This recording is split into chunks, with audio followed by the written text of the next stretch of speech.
I'm Paul Clark, based in Bend, Oregon. I'm the Northwest rep for Hala.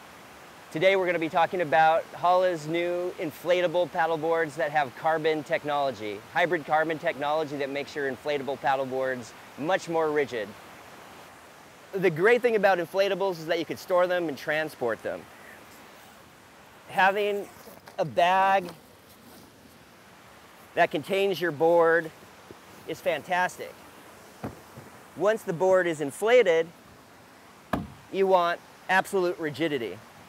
Rolled, this is our 12.6 Hala NAS. Inflated is the 10.11 Hala Playa. They both fit in luggage-sized bags. They both transport easily. They both store easily. But once inflated and on the water, you're going to perform much more precise and with much more of an athletic edge than any other inflatable on the market. The advantages of having carbon is obvious. The board is going to be much more rigid. It's going to have responsiveness from tip to tail. It's going to glide faster. Inflatable paddleboards at this point don't have a reputation of performing well, of not being fast, of not being rigid. With the technology that Hala now has, the boards simply perform much better than any inflatable paddleboard has the expectation to.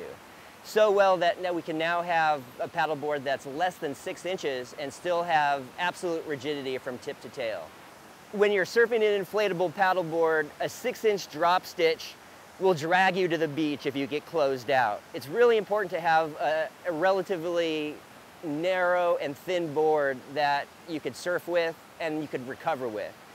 The Hala Playa at 10.11, 30 inches wide, is only 4 3/4 inches. With the carbon technology, we can make that 4-inch board as rigid as a 6-inch drop stitch board, but it's going to be a lot more performance-oriented in the surf with less consequences of getting closed out and being dragged underwater all the way to the beach.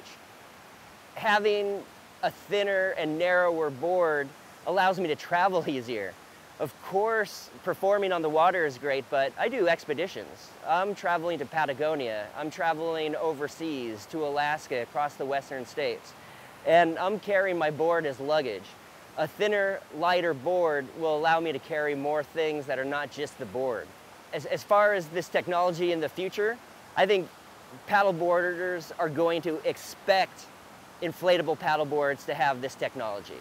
There's going to be a greater expectation of design and performance for an inflatable. In Seattle, for example, over 70% of the paddleboard market's inflatable. I don't think, other than precise racing and surfing, most people need anything other than an inflatable, especially if an inflatable has good technology. You put this carbon technology in the hands of the general population, you don't need glass boards, you don't need plastic boards. You don't need heavy, burdensome boards or fragile boards. You could travel with this, you could store it, and you could perform anywhere you need to go. The future of inflatable paddleboards will certainly include carbon hybrid technology.